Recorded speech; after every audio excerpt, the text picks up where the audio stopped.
beloknya agak ketajaman gitu. Itu saja. Manggil saya untuk tugas di kampung saya jadi pembina untuk Karang Taruna. Cak cak, no debat, no drama. Taman literasi ini dibangun untuk menjadi tempat bertemunya para pegiat literasi, para penulis, para penerbit, dan ekosistem penerbitan dengan masyarakat umum yang memiliki minat pada karya-karya literasi. Jakarta adalah pusat kegiatan literatur Indonesia. Kegiatan literatur Indonesia yang berlangsung lebih dari 100 tahun di kota ini itu luar biasa banyak. Bahkan kalau disebut jumlah penerbit di Jakarta saja, jumlahnya luar biasa banyak. Tadi ada statistiknya digunakan. Nah, itu semua tersebar. Karena tersebar, sehingga kegiatan-kegiatan menjadi sulit atau jarang bisa terjangkau dengan mudah oleh masyarakat. Para orang tua, sekolah yang ingin mengajak generasi baru berkegiatan yang terkait dengan literatur, mereka sering kesulitan mencari titik temunya. Dengan dibangun Taman Literasi ini, kami berharap ada kegiatan rutin yang menyangkut literatur, baik itu mingguan, bulanan, semesteran, tahunan, yang kemudian seluruh warga di Jakarta dengan mudah datang ke tempat ini pasti akan bisa mendapatkan kegiatan itu. Jadi ini yang berbeda dari taman-taman yang lain. Kalau taman-taman yang lain kita bangun sebagai tempat bermain, bangun sebagai tempat berinteraksi antar warga tanpa ada tema khusus. Tapi di Taman Christina Marta Tiahau ini dibangun sebagai taman yang punya tema literatur. Lokasinya pun dipilih di tempat yang nantinya akan dibangun pusat integrasi transportasi. Saat ini pun sudah mudah dijangkau oleh transportasi.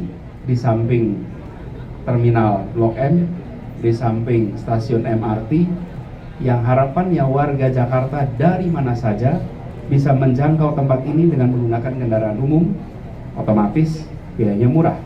Nah, kami ingin kepada seluruh warga Jakarta untuk mari manfaatkan, gunakan tempat ini untuk pembelajaran, sekolah, gunakan tempat ini. Dan para penerbit, para penulis, datang ke tempat ini berbagi ide, berbagi gagasan, berbagi terbitan-terbitan terbaru. Kita adalah kota yang kaya dengan karya-karya literatur. Karena itu kita berharap nantinya ini menjadi salah satu pusat dari kegiatan literasi di Jakarta. Tadi kami sampaikan kepada teman-teman pengelola baik MRT, ITJ, dan juga komunitas supaya kolaborasi. Teman-teman komunitas yang sekarang sudah punya begitu banyak kegiatan tapi tersebar, manfaatkan taman ini. Dan bagi MRT, ITJ, ini juga memudahkan membuat kegiatan karena sudah ada menu yang dibawa oleh pegiat-pegiat dari berbagai komunitas literatur yang ada di Jakarta. Saya ingin menggarisbawahi pentingnya literatur untuk Jakarta menjadi kota yang makin maju, karena ketampilan literatur ini, karena literasi ini dasar untuk membangun sebuah masyarakat yang maju modern. Begitu juga di Indonesia. Seluruh keterampilan-keterampilan lain itu dimulai dari keterampilan yang sangat dasar, yaitu terkait literasi. Dan terkait baca, saya ingin tegaskan penting sekali punya minat baca, tapi lebih penting juga untuk punya daya baca. Dengan begitu, kita punya kemampuan untuk membaca yang panjang, substantif, reflektif, kontemplatif, dan bisa mengambil hikmahnya. Bukan sekedar scanning atas informasi, tapi reading, membaca secara mendalam.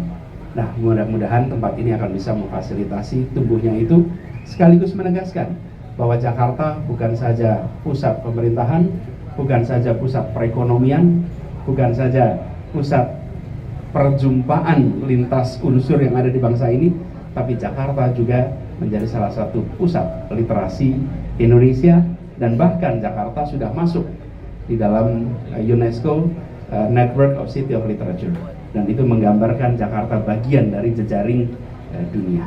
Itu aja tambahan dari saya. Terima kasih. Kalau ada pertanyaan silakan. Mungkin ada pesan untuk pengurus Bapak selanjutnya nih, supaya eksistensi Taman Literasi ini tetap terjaga. Ya, ini adalah sebuah program pemerintah. Jadi siapapun yang bertugas, nanti teman-teman ini tentu akan meneruskan. Kan tentang kita. Ini bukan tentang satu orang. Ini tentang Jakarta kita. Ini tentang masa depan literasi di Jakarta. Dan saya berharap masyarakatlah yang meramaikan tempat ini. Karena yang membuat tempat ini hidup adalah masyarakatnya, ya.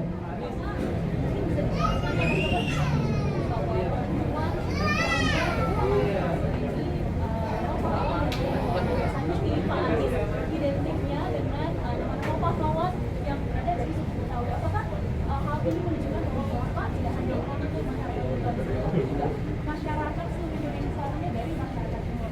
Lalu yang kedua Pak, saya ingin bertanya juga selain Taman Literasi ini, lalu Bapak meresmikan Groundbreaking yang lain, lalu juga meresmikan Kota Tua, bisa inspirasi dari digitalisasi. Kedepan apalagi nih Pak proyek-proyek yang akan Bapak resmikan? Apakah nanti agendanya juga akan mencoba komunikasi politik dengan partai-partai lainnya untuk Presiden 2024 di mana Pak? Beloknya agak ketajaman gitu. Boleh lah. Ya, sebagai usaha boleh lah itu. Boleh. Good, good question. Ini kan fasilitas yang memang tujuannya untuk meningkatkan literasi Pak ya. Tapi kan mungkin apakah ada kebijakan dari Pemprov DKI khusus Dinas Pendidikan untuk merancang kurikulum bagi anak-anak supaya memang tingkat literasinya semakin tinggi di usia dini, khusus ketika DKI sudah masuk ke kota literasi. Ya. Pak, juga kan Pak, sebelumnya kan udah dibahas tentang yang nih Pak, itu kan sempat Bapak simpulkan waktu di Singapura, itu bagaimana kelanjutannya Pak? Terus kenapa Bapak sampaikan itu waktu di Singapura? Seperti itu. Kasih Pak. Pak, itu satu lagi Pak. Apa? Pak Hasto dari segi PDIP sempat mempertanyakan bahwa kesiapan Pak Anies prestasinya apa aja sih yang udah dicapai sebagai gubernur. Bahkan diri juga sempat membandingkan sama waktu periode Pak Jokowi dan Pak Ahok jadi gubernur gitu. Gimana pendapat Bapak? Ini kelihatannya nggak ada literasinya lagi. Udah, saya jawabin dulu. Tadi pertama tentang penamaan. Jadi Jakarta adalah rumah bagi semua. Karena itulah mengapa di sini pun namanya sebenarnya kita pertahankan nama Martha Christina Yahoo. Dan ini adalah pahlawan yang usianya paling muda ketika meninggal usia 18 tahun di kapal ketika dalam pengasingan menuju pengasingan dan tidak mau diobati oleh dokter Belanda. Nggak mau dia. Lebih baik meninggal, kira-kira begitu. Ayahnya sudah lebih dulu meninggal. Anda baca ceritanya. Itu menggambarkan bahwa anak muda itu memang pemberani, nyalinya besar, dan Martha adalah salah satu contohnya. Kemudian, ya, semuanya dirangkul, dan inilah Jakarta. Semuanya difasilitasi, semua dirangkul, dan itu prinsip kesetaraan yang selama ini kita terapkan. Kenapa bikin trotoar, kenapa bikin taman, kenapa bikin itu semua adalah untuk membangun perasaan kesetaraan. Kurikulum di luar jurisdiksi gubernur. Jadi kurikulum itu di dalam wilayah pemerintah pusat yang terkait itu ada di Kementerian Pendidikan.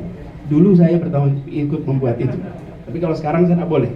Tapi ada kebiasaan yang saya ingin ulangi untuk diteruskan. Kebiasaan membaca 15 menit sebelum jam pelajaran dimulai. Sebagai sebuah membaca sebagai proses pembiasaan dan bebas membaca apa saja selama itu bacaan yang baik, kira-kira begitu ya. Kemudian terkait dengan agenda dan lain-lain. Ini kemana nyala semua nih. Gini. Jadi gini aja. teman-teman. Saya tuntaskan bekerja di Jakarta sampai 16 Oktober, oke? Dan prinsip saya adalah selama ini sama. Ketika ada panggilan tugas, Pak RT saja manggil saya untuk tugas di kampung saya, jadi pembina untuk Karang Taruna, saya terima tugas itu. Oke? Jadi panggilan tugas itu adalah sesuatu yang normal. Setiap kali ada panggilan tugas yang itu untuk kebaikan masyarakat, untuk kebaikan semua, maka saya selalu katakan siap. Ya, itu di luar kendali saya panggilannya. Pak RT yang mutusin kalau di kampung, oke? Kalau di tingkat nasional ada yang punya kewenangan. Saya saat ini menuntaskan itu. Bila nanti ada panggilan, nanti ditunggu. Kalau ada panggilan, sekarang belum ada panggilannya, ya kan? Belum ada kan? Nah, belum ada. Nah, belum ada. Kita tunggu. Jadi saya tuntaskan dulu sampai selesai, oke? Sesudah itu selesai, jangan dibalik. Jangan dibalik, seakan-akan saya yang panggil, bukan. Saya adalah orang yang menjalankan tugas. Kemarin saya ditugaskan di Jakarta, saya akan tuntaskan di 5 tahun. Alhamdulillah sudah 4 tahun 11 bulan.